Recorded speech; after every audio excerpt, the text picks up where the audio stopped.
Welcome students. आज हम class 9th के साइंस का चैप्टर नंबर 5 पढ़ेंगे। चैप्टर का नेम है फंडामेंटल यूनिट्स ऑफ लाइफ, जिसका मतलब होता है हम सेल्स के बारे में पढ़ेंगे।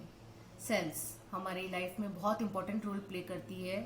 उसके लिए मैं आपको सबसे पहले एक एग्जांपल देके बताती हूँ।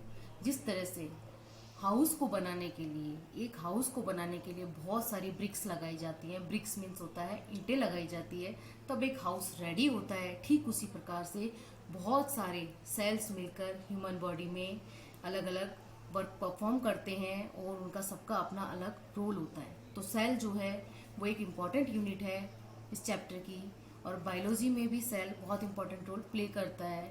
तो इस चैप्टर में हम यही पढ़ने वाले हैं कि सेल क्या है, उसे किसने डिस्कवर किया है, उसकी फंक्शन स्ट्रक्चरल यूनिट क्या है, और फिर हम इसके बाद में इसमें कौन से इंपॉर्टेंट ऑर्गेनेलिज रोल प्ले करते हैं सेल्स में, वो सब पढ़ेंगे। सेल्स जो है लिविंग ऑर्गेनिज्म से कनेक्टेड है, और हम लास्ट में एनिमल सेल, प्लांट सेल में डिफरेंस भी पढ़ेंगे।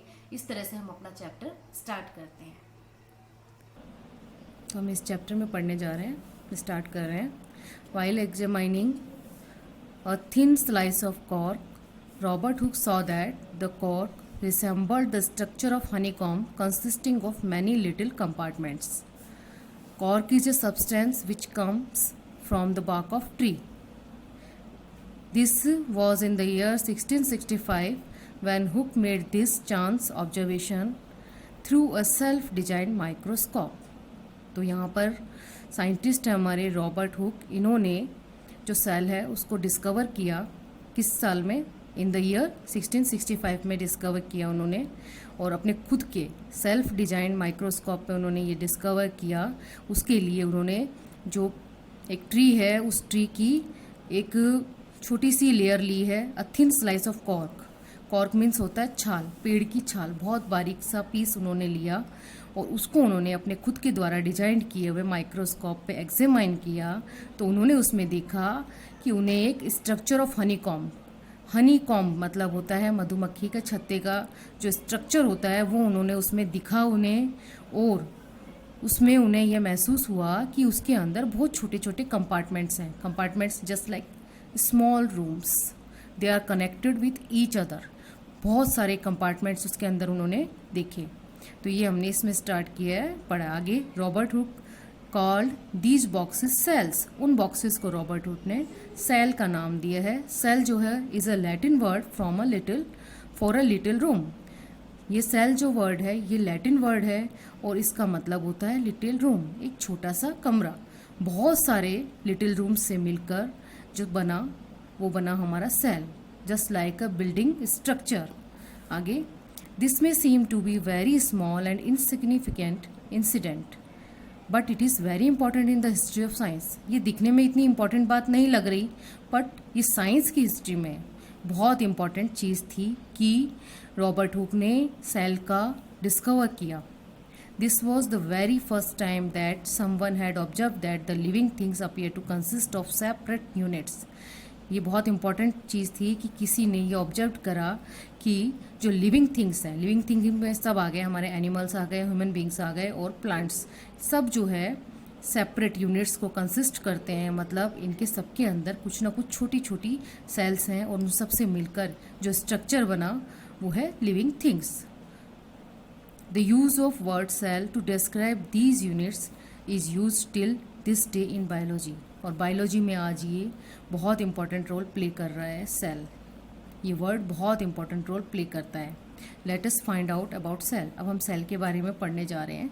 तो फर्स्ट 5.1 है, what are living organisms made up of. Living organisms कैसे बनते हैं उसके बारे में स्टार्ट कर रहे हैं। तो इसमें फर्स्ट एक्टिविटी आ रही है 5.1, उसमें है let us take a small piece from an onion bulb. तो ऑनियन की एक स्मॉल पीस ली है, बहुत बारीक पीस जो होता है वो लिया है ऑनियन का, एक स्लाइस बहुत बारीक, with the help of a pair of forceps. Forceps मतलब स्लाइड्स हो गई, स्लाइड्स के 2 पेयर लिए हैं इसमें। We can peel off skin, उसकी स्किन जो है पील करी है, उसकी छीली गई है, कॉल्ड एपिडर्मिस। बहुत बारीक लेयर है वो ऑनियन की, जैसे एक प्लास्टिक टाइप लेयर होती है वो ली गई है from the concave side inner layer of the onion. Onion के अंदर की लेयर ली है। This layer can be put immediately in A watch glass containing water. Watch glass होता है मतलब जिसमें हम आर पार दे सकते हैं, इस तरह की स्लाइड है, उसके अंदर पानी है, उसमें उसको डाला गया है। This will prevent the peel from getting folding और गेटिंग ड्राई। अब हमें ये ध्यान रखना है कि वो गीला या सूखा नहीं रहना चाहिए, वो एकदम उसके अंदर जैसा हमने फ्रेश रखा है वैसे ही रहे। What would we do with this peel? अब हम इसमें देखेंगे क्या होता है उस पील के साथ जो ऑनियन पील हमने लिया है। यह है, let us take a glass slide, put a drop of water on it. Glass slide ली और उसमें पानी की बूंदें डाली and transfer a small piece of peel from the water glass to the slide. अब उस स्लाइड में हमने उस वाटर ग्लास जिसमें हमने ऑनियन पील रखा था उसके कुछ बूंद उसको ट्रांसफ़र किया, उस पील को उसमें से उस स्लाइड में ट्रांसफ़र किया है। Make sure that peel is perfectly flat on the slide. हमें ये श्योर होना चाहिए कि वो जो पील है वो स्लाइड में अच्छे से रखा गया हो। स्लाइड एक इस तरह का रेक्टेंगुलर पीस होता है और पील जो है वो इस जगह रखा गया है ऑनियन पील, तो वो एकदम परफेक्टली यहाँ बीच में रखा जाना चाहिए, यही इसमें बता रहे हैं। A thin camel hair paint brush might be necessary to help transfer the peel. Camel brush है बारीक, उसके थ्रू उसको पील को ट्रांसफ़र किया गया है, हाथ से उसको टच नहीं करना है। Now we put a drop of safranin solution on this piece followed by a cover slip. उस स्लिप पर अब हमने सैफरिन सॉल्यूशन डाला है। सैफरिन सॉल्यूशन होता है वो इस पे डालना है जो कि ब्लू कलर का होता है, उसको इसमें यूज किया गया है। Take care to avoid air bubbles while putting the cover slip with the help of mounting needle. अब निडल मतलब सुई की हेल्प से हमें ये चेक करना है, उसके ऊपर हम स्लाइड लगा के उसको पैक कर देंगे पहले तो, उसके बाद हम निडल से चेक करेंगे कहीं भी बबल्स नहीं बने, वो अच्छे से स्लाइड पील जो उसके अंदर लगाया है स्लाइड में वो पैक हो जाए। We have prepared a temporary amount of onion peel. We can observe this slide under low power followed by high powers of a compound microscope. तो ये माइक्रोस्कोप है, इसके अंदर यहाँ पर इस जगह पर स्लाइड रखी गई है और इसका ऑब्जर्वेशन यहाँ आई के थ्रू किया जा रहा है। तो ये कंपाउंड माइक्रोस्कोप है, इसके थ्रू इस पील को देखा जाता है। Next, what do we observe as we look through the lens. अब इसमें बता रहे हैं कि जब हम लेंस से आई लेंसेज को देखेंगे तो क्या हम ऑब्जर्व करते हैं। Can we draw the structure that we are able to see through the microscope on the observation sheet, does it look like figure 5.2। तो क्या हम अब ऑब्जर्व कर सकते हैं ऐसा कुछ कि माइक्रोस्कोप से हमने जो देखा क्या हम उसको ऑब्जर्व कर सकते हैं, शीट पर अलग से उसको ड्रॉ कर सकते हैं। तो हम यहाँ देख रहे हैं जो हमने ऑनियन पील लिया था उसका स्ट्रक्चर कुछ ऐसा सा बन के आएगा, हमें अंदर सेल इस तरह से नज़र आएगा ऑनियन पील का। यहाँ पिक्चर है सेल ऑफ एन ऑनियन पील। तो इसके अंदर ये जो स्ट्रक्चर बन रहा है ये अलग अलग छोटे छोटे जो स्ट्रक्चर्स बन रहे हैं ये सब एक एक अलग अलग सेल है, ये इसमें हमें दिख रहे हैं। और इसके अंदर ये जो ब्लैक डॉट्स हैं ये हमारा है न्यूक्लियस, और ये सारे स्ट्रक्चर जो अलग अलग बन रहे हैं ये सेल है।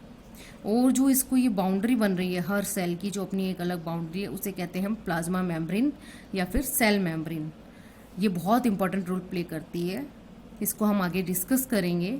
जो प्लाज्मा मेम्ब्रेन होती है वो हेल्प करती है जिसके थ्रू कोई भी मटेरियल अंदर या बाहर नहीं जा सकता, ओनली इम्पॉर्टेंट थिंग्स ही सेल्स के अंदर जाती हैं। और इसके अंदर जो ये ब्लू कलर का जो प्रिंट दिख रहा है इसे कहते हैं साइटोप्लाज्म। ये एक लिक्विड फ्यूल है जो इसके अंदर पुट हुआ है। तो इस तरह से ये पिक्चर ड्रॉ हुई है ऑनियन पील की। We can try preparing temporary mounts of peel of onions of different sizes. What do we observe? Do we see similar structures or different structures? अब इसको हम ये भी चेक कर सकते हैं कि जो ऑनियन पील हमने लिया उससे हमें क्या पता पड़ता है कि उसके जो स्ट्रक्चर्स है वो सारे जो उसके अंदर का पार्ट है स्ट्रक्चर्स बन रहा है वो सारे सिमिलर है या उनके साइजेस में कुछ डिफरेंट है, ये सब हम इसमें फाइंड आउट कर सकते हैं। व्हाट आर दीज स्ट्रक्चर्स, वो स्ट्रक्चर्स क्या हैं वो है फिर इसमें आगे these structures look similar to each other. यहाँ पे हमें पता पड़ रहा है कि स्लाइड देखने के बाद कि जो स्ट्रक्चर्स हैं वो सारे सिमिलर हैं, उनमें डिफरेंस नहीं है। Together they form a big structure like an onion bulb. वो बड़ा स्ट्रक्चर बनाते हैं तो वो ऑनियन बल्ब की तरह हो जाता है। We find from this activity, इस एक्टिविटी से हमने यही फाइंड किया that the onion bulbs of different sizes have similar small structures. सब इन सारे डिफरेंट साइजेस से भी सिमिलर स्मॉल स्ट्रक्चर्स बनते हैं विजिबल अंडर माइक्रोस्कोप। माइक्रोस्कोप में हम इसको देख सकते हैं। The cells of onion peel will all look the same. ये सब सिमिलर लगते हैं, सारे सेम है ये सारे cells, regardless of the size of the onion they came from. Onion की साइज चाहे बड़ा हो चाहे छोटा हो, पर उसके अंदर बनने वाले सारे स्ट्रक्चर्स जो होते हैं वो सब सेल्स के सेम हैं। These small structures that we see are the basic building units of the onion bulb. इस तरह से हम ये पता कर सकते हैं जो ऑनियन बल्ब है उसके अंदर हमने जो स्ट्रक्चर्स देखे, सेल्स के जो स्ट्रक्चर्स देखे हैं, वो सब मिलकर बेसिक बिल्डिंग्स यूनिट्स बना रहे हैं। मतलब यही हमारी फंडामेंटल यूनिट्स हैं, बेसिक इंपॉर्टेंट यूनिट्स हैं सेल्स की, जो ऑनियन के रूप में बन रही हैं। These structures are called cell. इन स्ट्रक्चर्स को ही सेल कहते हैं। Not only the onion but all the organisms that we observe around are made up of cells. खाली ऑनियन के लिए ये बात नहीं है, सारे ऑर्गेनिज्म्स, चाहे वो लिविंग ऑर्गेनिज्म्स हो, उनमें चाहे प्लांट्स हो, एनिमल्स हो, ह्यूमन बींग्स हो, सभी के लिए जो सेल है बहुत इंपॉर्टेंट रोल प्ले करता है। उसके बिना कुछ भी पॉसिबल नहीं है।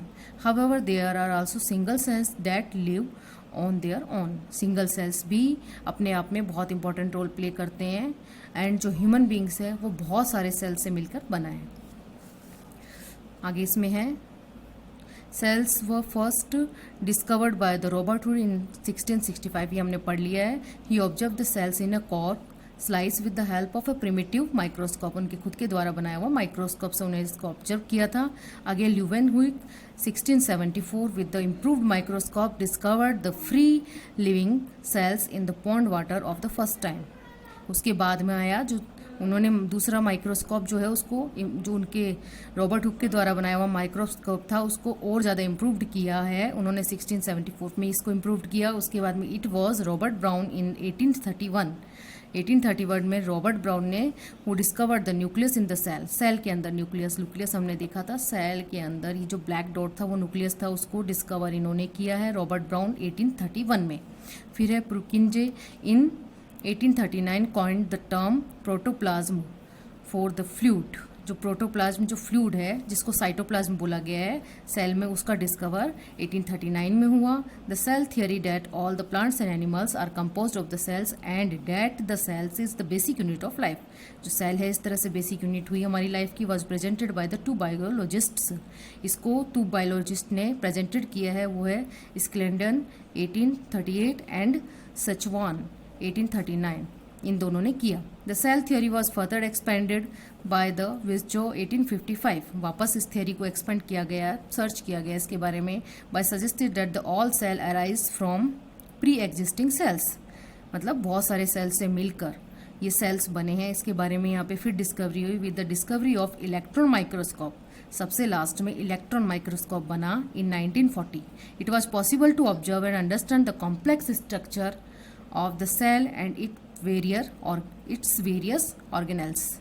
और इसके बाद सेल्स और उसके बारे में बहुत सारे जो उसके इंपॉर्टेंट ऑर्गेनल्स हैं उनके बारे में हम डिस्कस करेंगे।